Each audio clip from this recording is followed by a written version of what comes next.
Olá, gente, boa noite. A gente vai começar um Papo Quarentena, o Papo Quarentena de hoje, com o Dr. Rodrigo Lasmar. A gente vai falar sobre o retorno do futebol na pandemia. É, vai ser, vai ser muito legal isso aqui, viu, gente? Assim, eu peço que vocês mandem perguntas também, tá? Vamos conversar com ele, porque é um momento muito complicado, né, gente? É, Agora está retornando o Campeonato Mineiro e terminando, né, o Campeonato Mineiro, sábado começa o Campeonato Brasileiro e em meio de uma pandemia, uma coisa complicada, a gente não sabe direito como vai ser isso. E o Dr. Rodrigo Lasmar, que é médico da Seleção Brasileira de Futebol masculina, né, médico da Seleção Masculina de Futebol, ele é o diretor médico do Clube Atlético Mineiro e também é professor na Faculdade de Ciências Médicas. Eu vou chamá-lo para a gente já começar esse papo com ele. Deixa eu me ajeitar aqui na cadeira. Ui, o Rodrigo está chegando. Olá, tudo bem? Ei, boa noite, Camila, tudo bem?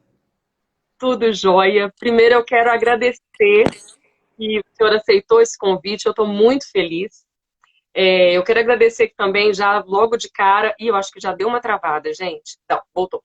Eu quero agradecer já logo de início o Ziza Valadares, que foi a pessoa que intermediou esse nosso encontro, e falar que eu estou muito feliz com essa conversa. Muito obrigada, viu? Por nada, é um prazer estar falando com vocês aí, com todo mundo que está em casa. É sempre um prazer que a gente tenha aí a oportunidade de falar um pouquinho sobre futebol, sobre temas aí interessantes, né? Exatamente. A primeira coisa que eu queria conversar com o senhor é o seguinte: a gente está passando, o mundo, né, está passando por esse momento tão complicado, e o mundo já estava tão, como diz a música, né, parece que o mundo está ao contrário e ninguém reparou. Eu queria saber do senhor, o que o senhor acha desse momento? Você acha que a gente, enquanto humanidade, a gente precisava dessa pausa? Pois é, eu acho que todo mundo vivia numa loucura tão grande, todo mundo queixava que não tinha tempo de fazer nada, todo mundo estava em tantos lugares ao mesmo tempo, né? Eu acho que a gente vivia numa histeria muito grande e hoje, né, de repente, por motivos que ninguém escolheu, né, nós nos enfrentamos, né, nos deparamos com uma situação onde todo mundo começou a ter todo o tempo, começou a ter que ficar em casa, começou a conviver mais com a família, a redescobrir aí, né, coisas interessantes nos filhos, na esposa, na casa. E eu acho que todo mundo, num primeiro momento, viveu, né, um momento de muita insegurança, de muita dúvida, porque era tudo muito novo. Mas, com o tempo, as coisas foram acontecendo e a gente foi aprendendo a olhar um pouco para dentro, viver um novo momento. E eu acho que, Uhum. de um jeito ou de outro, todos nós vamos sair um pouco diferentes, né, desse momento. Para te dizer a verdade, eu tenho até Hum, dúvida se nós vamos sair desse momento, né? Eu acho que não é uma coisa tão simples como muita gente imagina. Então vai se sim. descobrir uma vacina e isso vai acabar, vai voltar à vida como era antes. Eu acho que a vida nunca mais vai ser como era antes. Nós estamos vivendo uma situação, sem dúvida nenhuma, que vai modificar a vida de todos nós. E eu acredito que nós vamos entender de uma maneira um pouco diferente e, com isso, vamos nos adaptar. Você acha difícil a gente encontrar uma vacina? Você acha que vai ser uma coisa bem demorada? Eu não acho que a questão não é nem descobrir uma vacina. Eu acho que a vacina ela vai vir talvez antes até do que muitos imaginam. Quem sabe até aí ao longo desse resto de ano a gente já tem uma vacina sendo usada. Talvez ela não seja disponível para todas as pessoas no mundo num primeiro momento. A gente tem que entender a logística que seria fazer bilhões de vacinas, né? Então isso demanda tempo, demanda uma situação de distribuição. Então isso eu acho que vai demorar um pouco para todos terem acesso. Mas o que eu acho é que, mesmo com uma vacina, as pessoas mudaram a maneira de se comportar, de se relacionar, de se proteger, de enxergar o mundo, e isso vai trazer mudanças para todos nós. Vamos ter que nos adaptar. É, é aí que está o problema, né? Aí que está a dificuldade, né? Mas eu não vejo como dificuldade, eu tenho visto talvez como um momento, uma oportunidade das pessoas entenderem aí o mundo de um jeito um pouco diferente. As pessoas, elas mudam, não porque elas querem, elas mudam porque, de repente, elas se deparam diante de uma situação e que elas não têm outra alternativa que não seja a mudança. E eu acho que essa é Uhum. uma dessas situações, né? Assim como uma grande guerra, como uma situação que todos nós podemos nos deparar. E essa mudança, ela veio, e nós vamos ter que nos adaptar a ela, e espero que a gente possa sair, de repente, um pouco mais evoluídos disso tudo, né? Quem sabe? Quem sabe, né? Esperança é a última que morre, né? Eu acho que a gente tem um caminho bom pela frente. Eu sou otimista, acho que a gente vai aprender, né? Como eu acho que o futebol também está aprendendo, né? O futebol, eu vou ser um pouco orgulhoso aqui do trabalho que a gente vem fazendo, eu vou ser um pouco até, falar um pouco bem do trabalho que vem sendo feito. Quando eu digo isso, não pelo trabalho só do clube, do Atlético, mas pelo trabalho do futebol como um todo, do futebol brasileiro. Eu acho que a gente vem dando um show realmente.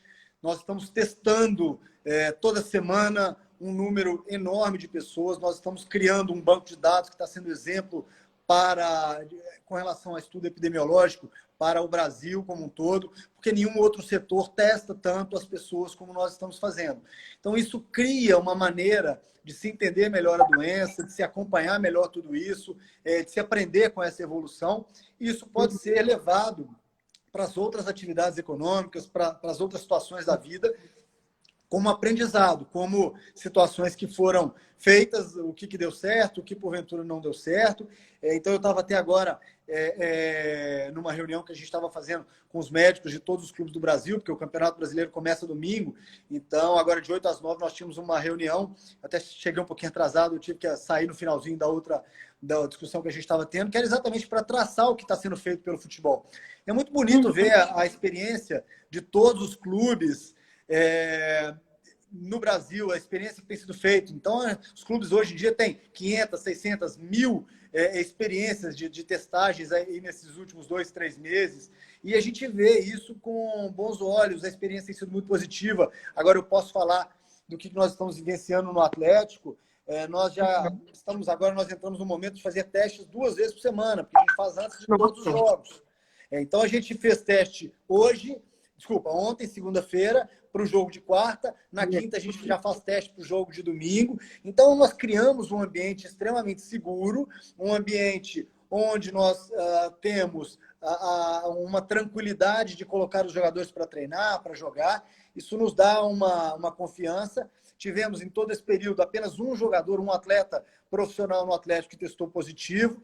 Tivemos algumas situações que tivemos que adaptar de funcionários. Esse talvez seja o grupo mais difícil, porque são aquelas pessoas que talvez tenham que pegar 2 condições para chegar no trabalho, que têm aí uma dificuldade maior de isolamento, vivem, às vezes, em situações onde não é tão fácil de ter um isolamento social dentro de casa, mas estamos conseguindo conviver com isso tudo e realmente sair desse momento de isolamento dos treinamentos e iniciar esse momento de competição com uma segurança muito grande. Isso que o senhor falou, essa coisa dos testes agora 2 vezes por semana. Me fala o tempo, com qual tempo que esse teste vigora? Não sei nem se a pergunta, se a palavra é vigora mesmo. Quanto tempo Não, que os o teste... testes eles são feitos cerca de 72 horas até 48 horas antes das partidas. Isso porque existe uma necessidade de logística entre a realização dos testes e o resultado desses testes. Então, existe um tempo aí que o laboratório nos exige para que isso aconteça. Mas a presença do vírus ela pode ser detectada alguns dias após a contaminação da pessoa. Então, em torno de 3, 5, 7 dias depois, esse vírus já seria positivo nos testes. Então, essa é a necessidade de se testar tanto. Talvez o teste de hoje ele não vai representar a realidade de hoje, mas quando ele começa a ser feito com uma rotina e uma repetição grande, nós conseguimos monitorar o nosso grupo. E, independente dos testes, nós mantemos todas as orientações de isolamento social, as orientações de uso de álcool em gel, as orientações dentro do centro de treinamento em termos de alimentação com afastamento entre as pessoas, não existe um serviço de buffet onde os jogadores se servem, então existe uma pessoa que faz a montagem dos pratos. Então, assim, higienização frequente de todos os utensílios. Então, nós criamos e aprendemos durante esse processo a criar mecanismos que nos dessem essa segurança que a gente tanto reafirma em termos disso. Deixa eu te perguntar uma coisa. Agora, com o início, né, do Campeonato Brasileiro, eu falei que vai começar sábado, porque meu time vai começar a jogar no sábado. Tem que assumir aqui este momento que sou do Cruzeiro. Nada contra. Na verdade, eu sou em Mangueira, mas tudo bem. Mas, assim, eu li que esses testes do Campeonato Brasileiro, eles vão ser feitos nos jogadores, mas eles serão realizados no Hospital Albert Einstein. É isso mesmo? Não é isso. O Hospital Albert Einstein vai ser a referência em termos de laboratório. Ele é que vai coordenar os testes, não que os testes serão feitos lá. Então, são 20 clubes na Série A, são mais 20 clubes na Série B, são 20 clubes na Série C, depois temos clubes na Série D, temos o futebol feminino. Então, a CBF, né, nós participamos desse grupo, dessa montagem, desses protocolos para que fosse feito em todos os clubes do Brasil de futebol. Então, é uma quantidade de testes muito grande. Você imagina quantos testes nós iremos fazer nesses próximos meses, né? É muita coisa. Então, o Einstein vai ser a referência em algumas cidades. Ele vai fazer a coleta e vai ser responsável de fazer o teste naquela cidade. Em outras cidades, ele vai fazer a coleta, vai levar para São Paulo para que o teste seja realizado e em 24 horas vai nos dar o resultado. E em outras cidades, ele vai fazer parcerias com laboratórios locais. Então, não dá para te dizer, né, como são muitas cidades, e a realidade é muito diferente, em cidades diferentes teremos realidades um pouco diferentes, mas todas com o padrão de qualidade Einstein, dando a chancela de que aquele teste ele é adequado. Porque é muito difícil, imagina, como é que nós vamos ter o padrão de qualidade de um laboratório no interior de um estado que às vezes não tem tanta estrutura. Então, para não ter essa discrepância, o Einstein foi escolhido por ter uma condição de abranger todo o território nacional e uma questão de logística para nos propiciar isso. Porque é um momento que a gente tem que estar muito seguro, né, doutor Rodrigo? Os jogadores... colocar todas essas pessoas, todos esses jogadores, e quando a gente fala de todas as pessoas, a gente tem que entender que existe um grande grupo de funcionários, comissão técnica, árbitros, gandulas, pessoas de imprensa que estão ali no dia a dia. Nós não teremos torcida nos jogos, mas nós teremos várias pessoas envolvidas. Então, a segurança de todas essas pessoas é nossa prioridade. E a gente costuma dizer, até do ponto de vista de saúde pública, que o futebol voltando não é um estímulo para as pessoas saírem de casa. Nós não vamos levar pessoas ao estádio, muito pelo contrário. Nós vamos levar as pessoas para casa, porque elas hoje, na falta, né, de um entretenimento, uma diversão, no final de semana, elas acabam saindo, procurando um parque, uma coisa para fazer. Nos momentos de jogo, isso mexe com o Brasil todo, né? São 52 bilhões de reais que a cadeia produtiva do futebol movimenta. São mais de 150 mil empregos. Então, tudo isso, voltando a funcionar, as pessoas terão, então, em casa, um motivo para ficar, para se curtir um pouco o momento em família e fazer o isolamento social. É bom, né? O futebol, assim, eu sou jornalista cultural. Eu até comentei isso com o senhor, né? Eu sou jornalista cultural, trabalho no Minas Tênis. Por favor. Ai, desculpa. Eu tô tão velho. Eu sou jornalista cultural, trabalho no Minas Tênis Clube na parte de cultura. E aí, eu falei assim, gente, o futebol ele é tão importante para a cultura nacional que a gente precisa entender. Como você falou, é muito dinheiro envolvido e agora, nesse momento, vai levar as pessoas para casa, né? Porque o torcedor vai querer ficar em casa. Eu vi nas repetições dos jogos que aconteceram no início da pandemia, né? A Rede Globo começou a repetir. Como as Verdade. pessoas pareciam que estava acontecendo o jogo de novo, né? É Exato. Imagina uma... agora com o Campeonato Brasileiro voltando, né? E também a gente tem Uhum. que lembrar que os atletas, eles são exemplos, né? Principalmente para a juventude. Então, esse exemplo de se cuidar, de ser testado, né? De manter o isolamento social, porque senão eles mesmos serão penalizados, ficando de fora de jogos. Isso espero que sirva de motivação, né? E de inspiração para tantos jovens e para tantas pessoas aí no Brasil. Exatamente. Boa, gostei disso daí. Deixa eu te perguntar uma coisa que, assim, isso ficou... Hoje eu abri esse protocolo da CBF para ler, para tentar entender como é que estava funcionando, e uma coisa me chamou a atenção, gostaria que você me explicasse. Por exemplo, serão 2 testes, né? A cada 48 Não, horas, não. 72 horas. Serão testes nas vésperas de todos os jogos. Se o time jogar Aham. 2 vezes por semana, ele será testado 2 vezes por semana. Se ele testar só, se os jogos forem ocorrerem só uma vez por semana, dependendo do calendário, será testado até 72 horas antes dos jogos. Isso. Aí, por exemplo, tá lá um jogador, aí nesse só um testou positivo. Só um Esse deu jogador ele positivo. está impossibilitado de participar do próximo jogo, ele está imediatamente fora do próximo jogo, e aí existe uma comissão dentro da CBF que vai analisar caso a caso e vai ver.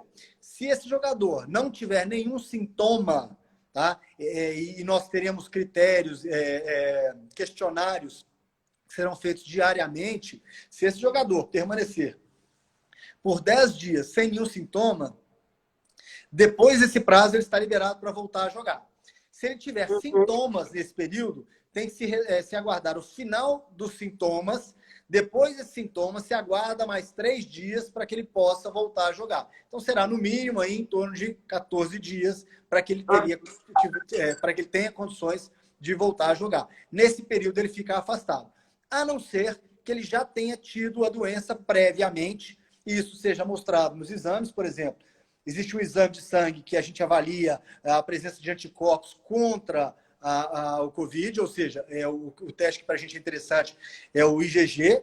Quando o IgG está positivo, significa que aquela pessoa já teve contato com a doença e já desenvolveu anticorpos. Então, esta pessoa, teoricamente, ela nem precisa de ser testada novamente. Ela teve a doença, ficou com o IgG positivo, ela nem precisa de ser testada, ela já está liberada para os próximos jogos. Então, ela não vai precisar de testar a todo momento. Então, em várias situações onde clubes que já tiveram vários atletas testados positivos e que já ficaram soro convertidos, ou seja, já tem IgG positivo, esses atletas já estão teoricamente liberados. É como se fosse um passaporte. Eles já teriam aí o que se considera mais ou menos como se fosse um passaporte biológico, para que eles não tenham necessidade de ficar fazendo novos testes e eles já estão liberados para que possam continuar jogando. Entendi, mas ficou uma dúvida. Vamos lá. Por exemplo, aí esse jogador ele vai ficar separado por 14 dias, isolado. Mas e os outros que estavam em contato com ele durante esse tempo? Hoje em Como é que dia, faz? então, hoje em dia, as diretrizes que a gente segue são as diretrizes do Ministério da Saúde e as diretrizes do CDC, que é o Centro de Controle de Doenças dos Estados Unidos. É quem dita as normas que a gente entende que são as normas mais confiáveis para a gente poder seguir. Então, a diretriz hoje é que a gente não fica testando contactante, a gente não fica testando porque a pessoa teve um contato com a outra. A gente monitora essa pessoa com questionários diários. Não teve nenhum sintoma, não apresentou nenhuma queixa, essa pessoa ela não precisa nem de ser testada e ela não precisa nem de ser isolada. Tá? Então, isso tudo foi mudando ao longo da pandemia. Num primeiro momento, né, então, afastava, eu tive contato, vamos fazer teste em todo mundo. Então, isso não é preconizado pelas instituições de saúde, tanto as brasileiras, o Ministério da Saúde, e muito menos o CDC. Eu vou até um pouquinho mais longe, Camila. Ninguém está testando assintomáticos. O único grupo que está testando assintomáticos é o futebol, pela importância de tudo isso. Então, hoje, ninguém preconiza, olha, vamos fazer um teste em você, você tem sintoma? Não. Mas vamos fazer para ver se está tudo bem. Isso não é diretriz em nenhum local. Né? Isso está se tornando um protocolo no futebol, porque nós temos aí uma exposição muito grande, nós somos exemplo para muita gente, como eu coloquei. O futebol, né, nós trabalhamos com atletas que são realmente muito valiosos. Existe, então, uma disposição financeira para mostrar para todo mundo que nós estamos num ambiente extremamente seguro. Em nenhum local não existe tanta segurança quanto dentro do seu treinamento atlético ou dos outros clubes. Por quê? Se você vai no supermercado, você não sabe quem estava ali. Ninguém foi testado para ir para o supermercado. Se você vai na farmácia, eles não testam farmacêutico toda semana. Se você for no CT do Atlético, todos os atletas, comissão técnica que estão lá, estão testados. E os testes são repetidos semanalmente. Então, nós criamos uma bolha ali dentro de extrema segurança. Se nós fizermos isso, todos os clubes repetirem a mesma fórmula, nós teremos, então, uma segurança de colocar esse grupo de jogadores para jogar com aquele. Porque está todo mundo testado e todo mundo, entre aspas, liberado. É claro que um jogador pode ir no supermercado, fazer uma compra na farmácia ou pedir uma pizza e, por um acaso, ele acabar se contaminando e contaminar o grupo. Existe. Por isso que o teste é repetido na semana seguinte. Porque nós vamos repetir testes sequencialmente. Então, nesse período de tempo, se alguém for detectado, ele é automaticamente isolado do grupo. Tá? Então, isso nos dá essa segurança. Então, né, voltando à sua colocação, a gente não precisa de ficar testando o contactante. Se um jogador der positivo, ele é isolado e nós continuamos trabalhando normalmente. Um outro jogador que teve contato com ele começou a ter sintoma, aí ele vai ser tratado. Só que como nós indiretamente estamos jogando quase que 2 vezes por semana, esse jogador que teve contato com ele vai ser testado 3, 4 dias depois de qualquer maneira. Realmente é uma bolha, né? Vocês, assim, vocês estão... Dá orgulho mesmo, igual você falou. E é um trabalho, assim, né? Vamos lá, vamos imaginar na prática. Então, ontem nós fizemos testes. Ontem, às 9 horas da manhã, nós fizemos os testes em todo mundo, tá? E hoje de manhã nós tínhamos treino no Atlético. E amanhã nós temos jogo. Então, nós começamos a correr quanto tempo, porque nós precisamos dos resultados. Então, diferente do teste, por exemplo, da Camila, que se o laboratório demorar 24, 48 horas, tudo bem, é aceitável. No nosso caso, não. Ontem, às 8 horas da noite, o treinador já está me cobrando. Está todo mundo pronto, amanhã eu tenho que treinar, alguém deu positivo? Então, é uma loucura. Então, os testes saíram à meia-noite. Às 3 da manhã, nós estávamos começando a checar os testes, porque hoje, às 7 da manhã, quando a comissão técnica chega no CT, eu tenho que ter segurança de que todos os atletas de comissão que fizeram o teste ontem estão liberados. Porque se um der positivo, ele nem vai para o CT. Eu tenho que avisar ele antes de sair de casa. E assim vai. Então, assim, é uma sequência de trabalho, de testes e de avaliações. A gente só está falando de teste, mas eles são submetidos a um questionário diário antes de entrar no CT, medida de temperatura, avaliação médica diária. Então, isso tudo nos dá essa segurança. É claro que daqui a algum tempo nós podemos ter jogadores positivos? Sim, faz parte. Né? Principalmente à medida que o número de pessoas contaminadas vai crescendo, né? Nós vamos crescendo a curva. Isso pode existir, mas se existir, nós vamos isolar e a vida vai seguir. Nós continuaremos jogando, nós continuaremos indo em frente, porque nós acreditamos no protocolo que está sendo feito. Nossa, que segurança, né? Que bom, né? Saber que está trabalhando... Não, e essa coisa de 3 horas da manhã, fiquei impressionada. É muita trabalheira, pelo amor de Deus. Mas é porque o resultado tem que sair. Eu costumo dizer, as pessoas falam assim, já voltou um pouquinho então, né?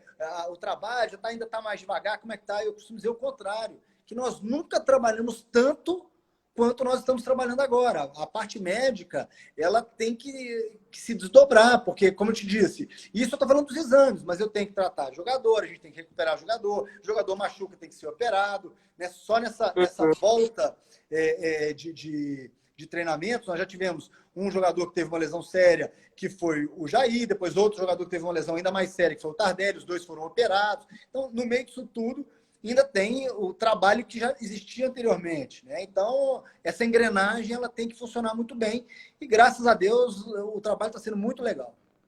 Ai, que bom. Que bom. Isso deixa a gente até assim, que está de fora, a gente que está olhando, que legal, a coisa tá fluindo, né? Tá funcionando e a gente vê que os jogadores estão seguros. Agora, tem uma outra questão que eu queria perguntar. futebol, esporte de contato, aquela coisa toda no campo, e tem esse novo normal. Esse novo normal que né, a gente vai ter que ter um novo comportamento no gramado. Jogador que gosta de beijar bola, que gosta de abraçar, que gosta de dar aquela parada, aquela coisa toda. Como é que vocês vão disciplinar isso? Não é simples, né? Como eu te falei, não são adaptações, são mudanças.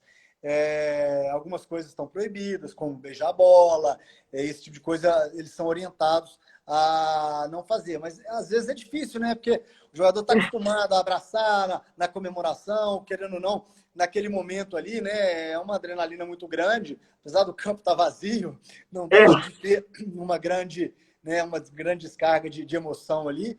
Isso tudo é considerado. Mas a gente procura orientar para que eles tenham as melhores condutas, tenham as melhores orientações e espero que também a gente consiga ter sucesso nisso. Mas lembrando de que existe uma segurança grande, porque, como eu disse, todos testados de um time e de outro time, por mais que a gente oriente, né, a ter esses cuidados eles são um excesso de zelo ali, mas todos estão seguros e avaliados previamente. Porque eu vou te falar, na hora eu só pensei, meu Deus do céu, vai ser uma abraçação, uma coisa horrorosa, que é isso? Quando ele falou, eu acho que não deve ter emoção maior do que você fazer um gol na vida. Eu tô boa pra caramba, eu chuto a bola querendo ir pra cá, ela vai pra lá. Então, assim, eu acho isso deve ser uma maravilha, esse trem de fazer gol, deve ser bom demais. Eu também, como nunca fiz um gol assim com o estádio cheio, eu não sei, mas eu já vivenciei lá de pertinho, do lado de fora, mas a emoção, ela é, sem dúvida nenhuma, fantástica. Não, deve ser bom demais, gente. Eu fico impressionada, porque sai gritando, né? Deve ser uma delícia. E você já viu isso tanto no Atlético, mas na seleção brasileira. Me fala como é que é o trabalho com tantos astros, assim. Como é que funciona isso? Porque deve ser uma loucura, assim, é um cuidado muito grande. Porque, igual, por exemplo, o Neymar, né? Quando se machucou, foi você que o operou aqui em Belo Horizonte, né? E eu acho que isso deve ter sido uma coisa incrível, né? É uma cobrança. Talvez para o médico seja o gol no estádio cheio que a gente não faz, né? Como a gente falou ali há pouco, é a emoção de se sentir como tivesse feito um gol.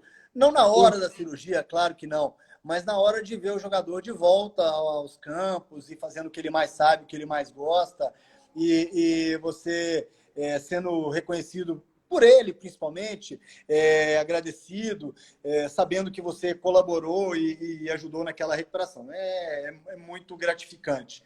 E trabalhar com tantas estrelas, não só na seleção, quanto no Atlético, né, o conviver com essas pessoas é uma lição diária, a gente aprende todo dia, é uma lição de importância que essas pessoas, que esses jovens têm para tanta gente, é uma lição de humildade diária, porque a gente tem que entender que ali nós estamos representando tantas pessoas, tantos sonhos, né? É um respeito que a gente tem que ter com o torcedor.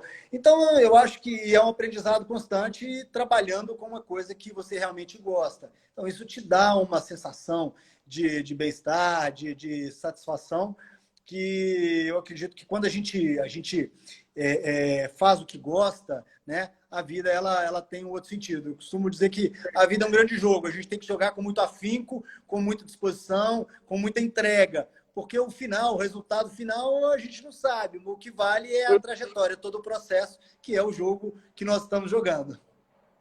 Eu tô vendo aqui muito torcedor do Atlético aqui, perguntando tantas coisas, mas eu não vou te perguntar porque eu acho que tem coisas aqui, por exemplo, perguntado sobre o Tardelli, então assim, eu acho que é uma coisa que vocês têm que ver com a assessoria, né, de comunicação de vocês.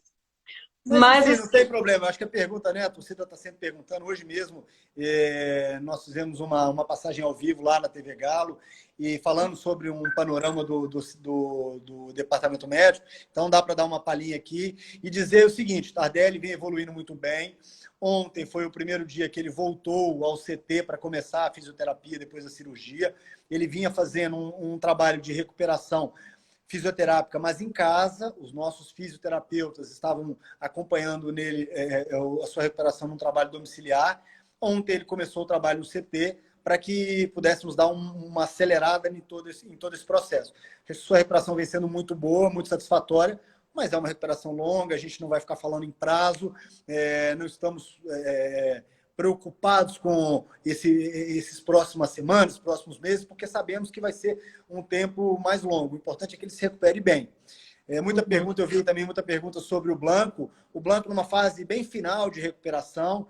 Eu acredito que muito em breve, talvez na próxima semana, ele já esteja em campo, começando os trabalhos de adaptação com bola. Então, isso significa dizer que daqui a pouco ele já vai estar à disposição do treinador, né? Então, seriam os dois problemas principais que nós temos no departamento médico hoje. O Gabriel já completamente liberado do departamento médico, já treinando normalmente. São esses os jogadores que nós tínhamos, os demais totalmente liberados, então o departamento médico vazio. Que bom, né? Isso é bom. Graças a Deus. Graças Como a é Deus. que é isso com o médico? No departamento médico vazio, você para. Uai, é bom, né? É ótimo. Eu costumo dizer que quanto menos a gente aparece, é sinal de que o nosso trabalho está sendo melhor realizado, né? Quando o médico aparece demais, sinal de que a gente precisa de rever algumas coisas. Eu vi aqui uma pergunta, uma pessoa falando do seu pai, Neylor Lasmar. Seu pai foi médico da seleção de 82 e 86, correto? Sim. 82 Seu pai foi meu médico também, viu? Meu médico também. Menina. Eu fazia balé no Palácio das Artes, eu me formei em dança lá. E aí, quando eu comecei a estudar lá, eu comecei a ter dor no joelho, uma coisa estranhíssima. E aí, o meu pai, Fausto, ele trabalha no CENIB, ele trabalhou com o Ziza. Uhum. E aí, meu pai, o Ziza falou, vai no doutor Ney. Aí a gente conseguiu marcar, e ele olhou pra mim, olhou pro meu joelho e falou assim, mas seu joelho é estrábico. Eu falei, gente, que é isso?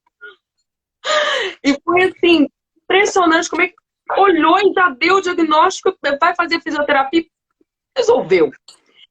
E aí você tem esse exemplo em casa. Me fala como é que olhando seu pai, eu vi que você esteve na Copa de 82, 86 também, você foi com ele, alguma coisa assim, não é? 86. 86 você foi com ele.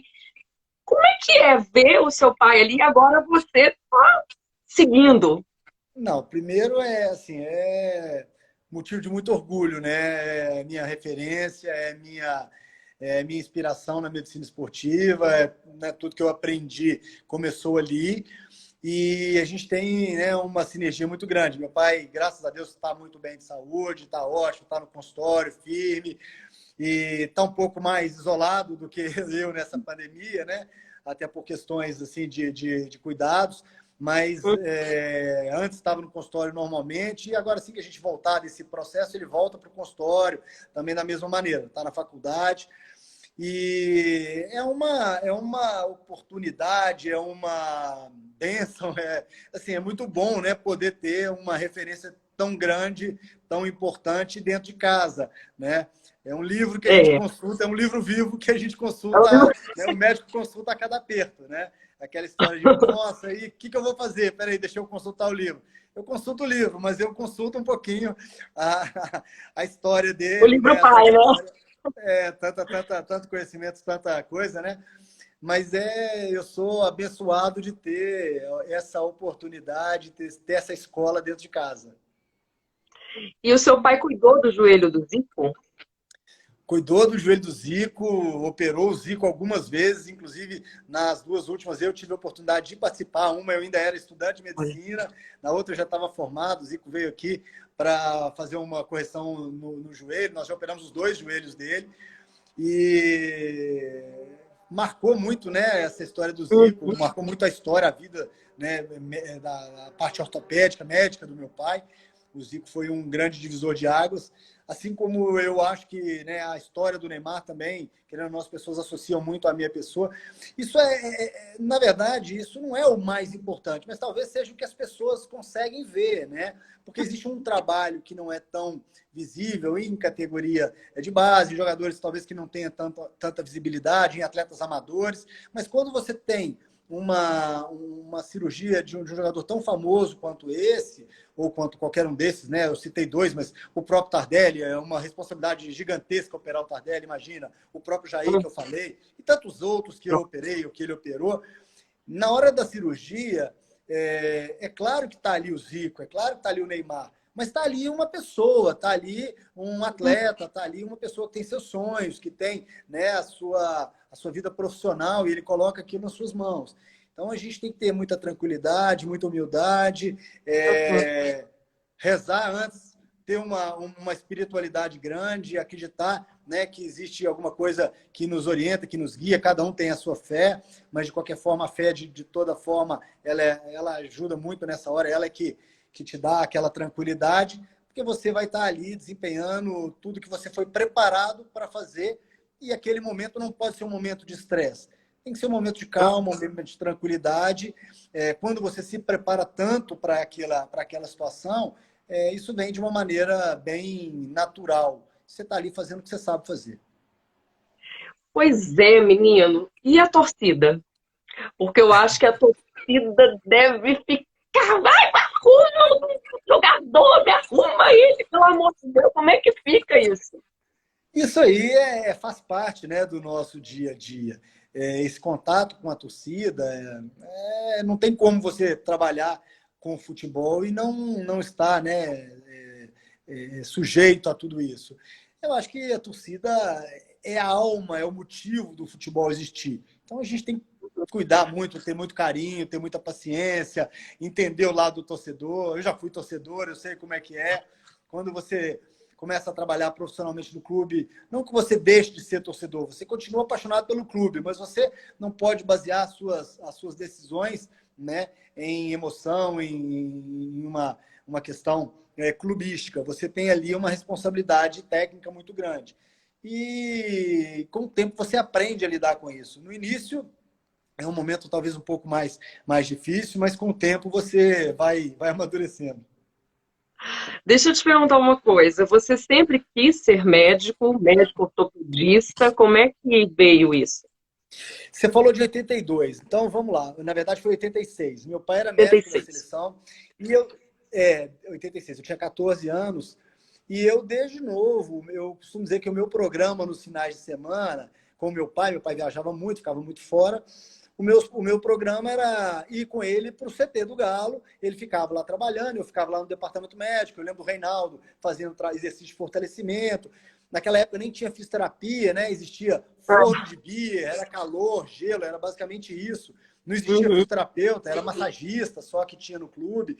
E eu ficava lá vendo os jogadores, olhando, entrando no campo. Não existia tanto assédio, né, aos jogadores quanto existe hoje. Então a gente tinha um pouco mais de liberdade. E aí, em 86, meu pai, enquanto médico da seleção, eu tive a oportunidade de ir para a Copa do Mundo, ficar dentro da concentração junto com eles. Então, imagina, eu, um menino que adorava futebol, 14 anos, ficava lá na academia, via o Zico fazer o fortalecimento, depois ele entrava em campo. Eu via o Falcão, eu via o Sócrates. Então, assim, era um filme, né? Eu estava dentro de um... Eu olhava assim e não entendia. E eu acho que essa paixão da medicina esportiva, ela surgiu naturalmente por todos esses motivos. Uma coisa que foi crescendo dentro de mim espontaneamente. Quando eu fui fazer vestibular, isso já era parte da minha vida. Não foi uma escolha, foi um caminho natural. É difícil, é assim que eu vejo, né? E eu já me via envolvido com aquilo desde sempre. Então, eu não sei muito te precisar quando que foi essa escolha, o que me motivou. O que me motivou foi eu crescer vendo isso tudo, né? Envolvido nesse meio. Já estava ali, né? Já estava na sua frente, assim, era só seguir, né? De uma forma muito tranquila, né? Era um caminho assim, natural, né? É impressionante, que delícia isso, né? Assim, isso é uma sorte, né? Você já está ali e diante de pessoas. Nossa, eu imagino Sócrates. Eu sou muito fã de Sócrates. Muito fã. Era um momento que o futebol ele era meio mágico, né? Então você pega a seleção de 86, né? Tantos ídolos, né? O Éder, putz, tanta gente, né? Eu vivi aí de 82 até 86. Éder, o Atlético tinha Éder, Luizinho, Cerezo, João Leite, que fizeram parte, né, dessa história de 81 ali, onde meu pai começou, até aí 80 e alguma coisa. Então, assim, todos eles faziam, assim, parte de um sonho de um atleticano, depois de um sonho de um torcedor da seleção, e muito bacana. Mas como que você conta sua trajetória, assim, como que você entrou, como você começou a ser médico do Atlético? Antes você teve um consultório, como é que foi que chegou aí? Porque eu acho que Então, eu chegar a me ser médico em Chile, nossa, é uma coisa incrível, né? Como é que foi essa trajetória? quando eu me formei, eu fiz faculdade aqui em Belo Horizonte, na Faculdade de Ciências Médicas, onde eu tenho muito orgulho, né, de ter me formado. Eu acho que muito da minha formação, não só acadêmica, mas também enquanto médico, foi dentro da faculdade. A Faculdade de Ciências Médicas ela tem um corpo docente muito experiente, muito prático, isso me ajudou muito. E quando eu me formei, eu tinha duas opções. Uma seria ficar aqui em Belo Horizonte, seguir o caminho do meu pai, ficar, entre aspas, debaixo da saia dele, aprender tudo que ele sabia. Ou a segunda opção seria tentar aprender alguma coisa a mais, porque estar junto dele, eu estaria de qualquer forma quando eu voltasse, né? E ele desde sempre me falou que queria que eu saísse daqui, queria que eu tivesse uma experiência longe daqui, até porque eu ia aprender mais, eu ia trazer novidades até para ele, eu ia ser mais respeitado. Então, assim foi. Eu fui para São Paulo, fiz minha residência lá, depois fiz a minha pós-graduação lá, fiz mestrado, e depois voltei para Belo Horizonte. Aí, quando eu cheguei em Belo Horizonte, depois de 4 anos, eu fui convidado para começar a trabalhar no Atlético. Eu comecei a trabalhar no Atlético, junto com ele. Ele, na época, era o diretor médico. Fiquei com ele algum tempo lá no Atlético, até que chegou um momento que ele teve outras responsabilidades. Ele foi ser presidente da Sociedade Brasileira de Ortopedia e acabou que ele estava muito ocupado, não estava conseguindo muito ficar. E um dia o Alexandre Calil foi quem chegou para meu pai e falou com ele um dia, falou: Neilo, eu tenho uma notícia para te dar e está decidido. Meu pai falou assim: o que foi? Ele falou assim: nós vamos te demitir. Meu pai tomou um susto e falou assim: mas o que aconteceu? O que foi? Não, nós vamos te demitir, já o médico novo que vai ficar no seu lugar já tá definido. Eu falei: o que é? Eu falei: é o Rodrigo, seu filho. Eu falei assim: que bom, então é um alívio, porque eu não estava realmente dando conta de ficar no Atlético, né, durante o período todo que o Atlético demandava. Ele estava com outros compromissos na parte científica, na escola, faculdade que ele virou professor titular. E aí foi uma coisa meio que natural. E algum tempo depois eu fui convidado para ir para a seleção em 2001, na verdade. Eu fui convidado para substituir o Joaquim Grava, que na época era o outro médico, era o Runk e o Joaquim Grava, que era médico do Corinthians. Eu fui convidado para substituir o Joaquim um ano antes da Copa de 2002. Então, eu fui para a seleção, fiz a Copa América na Colômbia em 2001. O Brasil foi muito mal, foi desclassificado por Honduras. Fomos para a Copa de 2002 bem desacreditado, fomos classificar só nas últimas rodadas. Então, o Brasil foi meio que desiludido ali. O Ronaldo era uma dúvida se ele ia se recuperar mesmo ou não. E acabou que eu tive a felicidade de ir para uma Copa do Mundo e ser campeão logo de cara. E eu brinco com meu pai e falo assim: você foi em 2 e não conseguiu. Eu fui na primeira e já fui campeão. Eu brinco com ele assim. Eu fui te representando e tal. Trouxe a medalha para ele, a medalha é sua. E aí, desde 2002, eu estou lá na seleção, né? Já são aí quase que 19 anos, né? Comecei em 2001. Algumas Copas do Mundo e muitas alegrias, algumas tristezas. 7-1, você estava lá, né? Na Rússia, aqui no Brasil em 2014. Mas, assim, alguns momentos, né, que a gente recorda com tristeza e outros com muita alegria, como agora Copa América, que nós somos campeões, né, aqui no Brasil, que foi muito legal, que foi muito bacana. Copa América, que nós fomos campeões também no Peru, Copa das Confederações, que nós fomos campeões em 2013, Copa do Mundo em 2002. Então, assim, são vários momentos felizes que, sem dúvida nenhuma, superam e muito as dificuldades que nós tivemos. Que bom, né? Que delícia isso, né? Deixa eu te perguntar uma coisa. Qual é a sua responsabilidade? Por exemplo, você conversa com o Tite, assim, na hora que vai pensar nos jogadores que ele quer convocar, você senta com ele, conversa. Qual que é a sua participação nisso? Então, Nessa convocação?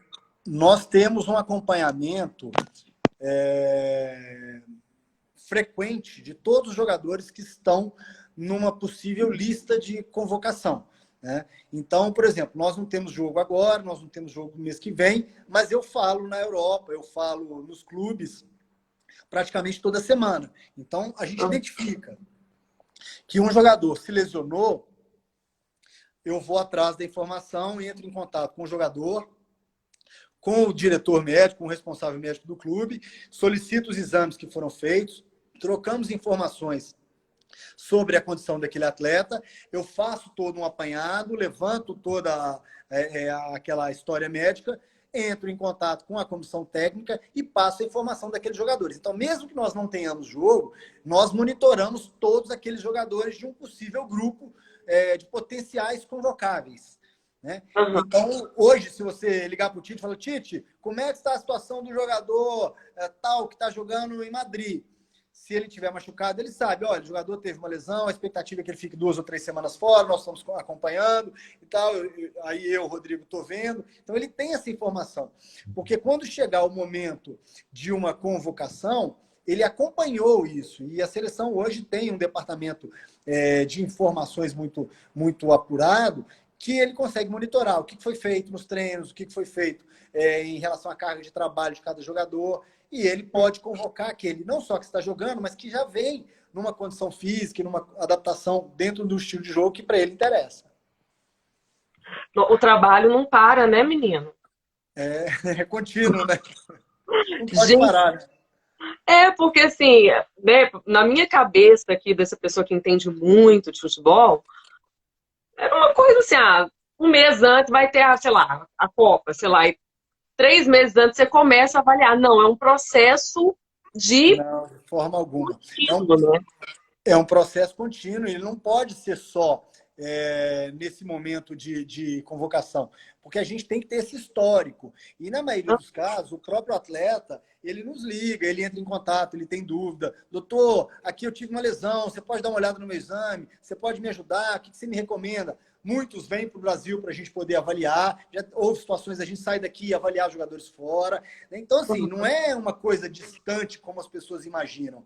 Esse controle, ele é muito próximo, tá? E cada vez mais, porque as pessoas, elas têm, hoje em dia, né, a gente tem ferramentas da própria internet, da possibilidade de você acessar um exame remotamente, né, ferramentas que a gente tem de avaliar um jogador, mas existe esse contato e a confiança médico-jogador, médico-paciente. Isso é fundamental. Né? E eu acho que essa relação ela é construída e nisso é que nós vamos nos basear para tomar decisões e para ter sucesso. Menina, é muito legal, né? Assim, a gente fica olhando, assim, é bem... É trabalhoso, mas é bem, bem bacana. Deve ser gostoso de fazer, né? Tem que se envolver e tem que estar ali, tem que gostar do que faz. É aquilo que eu te falei, viver, jogar o jogo intensamente, com dedicação. Eu queria te fazer uma pergunta, que é a seguinte. Existe alguma lesão, algum machucado, que se esse jogador, se acontecer isso com ele, assim, não tem jeito? Existe isso ou não? Não, a medicina esportiva, ela evoluiu muito. Hoje em dia, nós temos muitas técnicas modernas, muitos procedimentos inovadores, que nos permite recuperar lesões que antigamente eram lesões muito difíceis ou impossíveis de serem tratadas. Né? É claro que existe o limite da ciência, existe o limite, né, da tecnologia, existe o limite do que a gente consegue fazer. Mas lesões muito comuns, que antigamente, quando eu digo antigamente, eu falo há 20, 30, 40 anos atrás, né? Os jogadores, eles muitas vezes interrompiam suas carreiras. Hoje em dia a gente consegue estender isso ao máximo, consegue manter o jogador em atividade, consegue recuperar o jogador. Isso tudo graças à evolução da medicina esportiva. E a medicina esportiva, por ser uma área onde existe muito investimento, muito dinheiro, muito interesse financeiro, né? Porque os salários realmente são muito altos dos jogadores. Um mês que o jogador fica fora, imagina o prejuízo para o clube. Então, os clubes eles investem nisso. E isso puxa a evolução da medicina, diria, do consultório, do paciente tradicional, porque as inovações elas acontecem por investimento, por demanda, e a reboque traz toda um rol de novidades Todo mundo, né? para todo mundo, né? Então, procedimentos que muitas vezes são muito novos, muito caros no primeiro momento, dentro de poucos anos eles vão se tornando acessíveis para todo mundo, né? E é uma eterna busca de inovação, busca de um retorno mais seguro, mais rápido, mais preciso, né? Então, a gente trabalha com informações, ciência e precisão, né?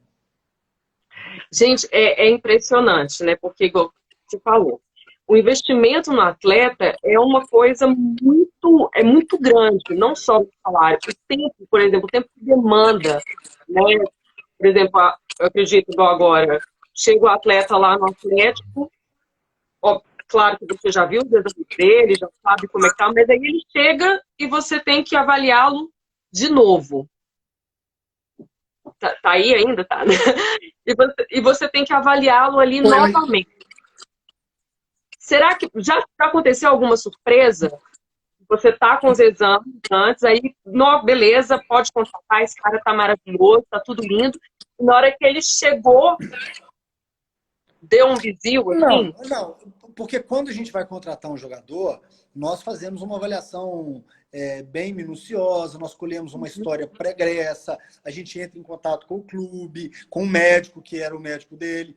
Existe um código de ética entre os médicos dos clubes, de uma ajuda mútua, porque hoje eu preciso dele, amanhã ele precisa de mim. Então, quando um médico de um outro clube vai contratar um jogador, muitas vezes é comum ele me ligar: Rodrigo, você fez o exame, você pode me mandar? O que você tem dele? Qual é o histórico? Então, isso às vezes acontece. Tá? Por quê?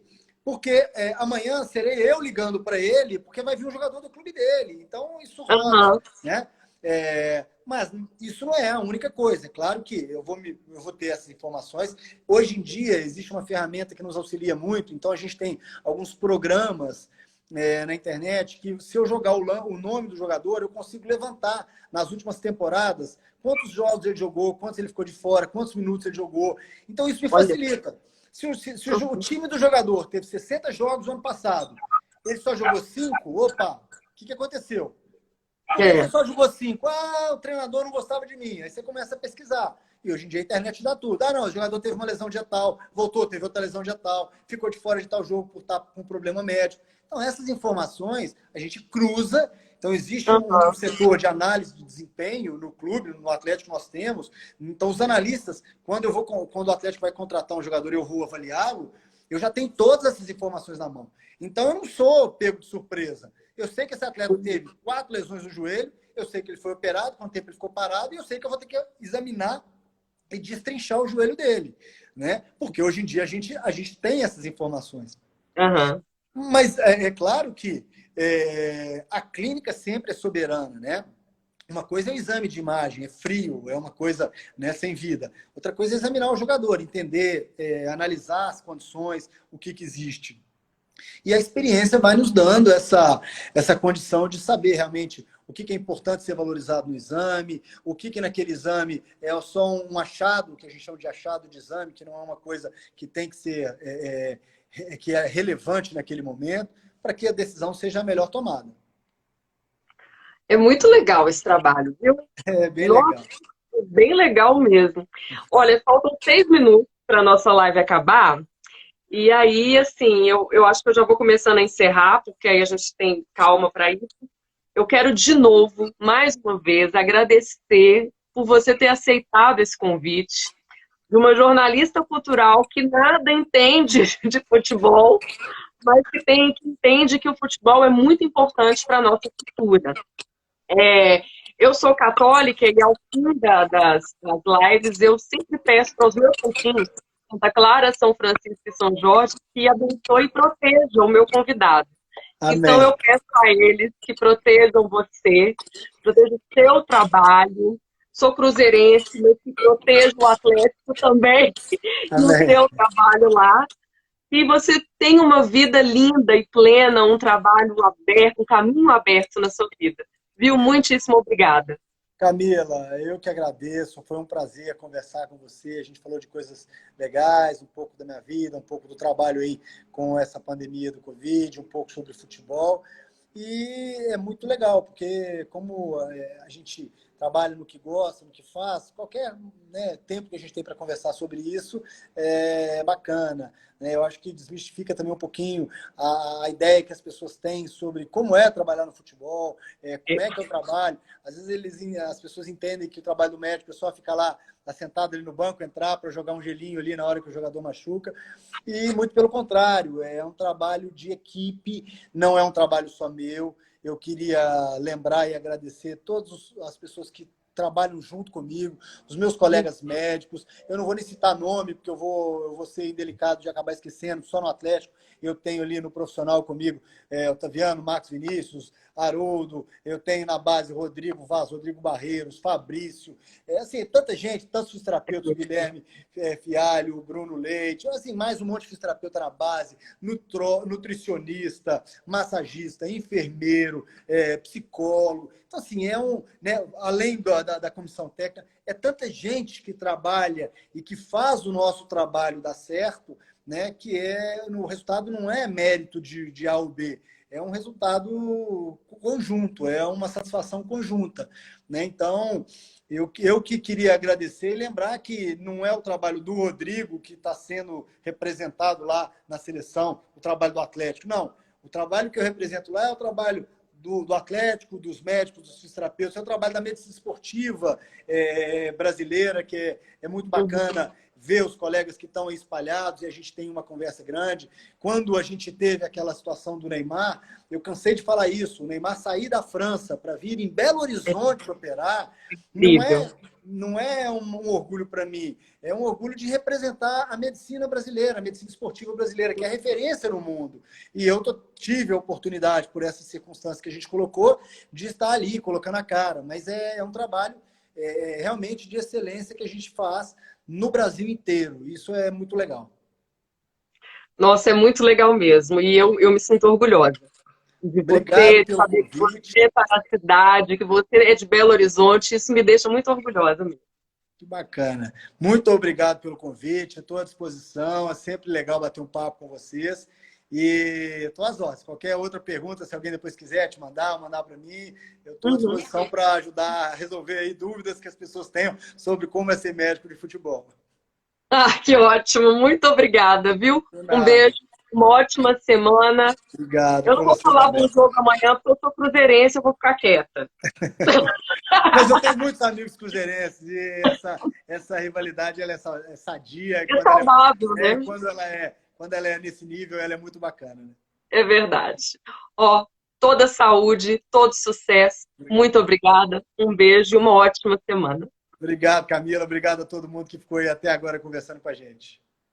Tchauzinho, gente. Até Tchau, amanhã. Amanhã tchau. tem mais uma quarentena. Obrigado, um abraço. Tchau.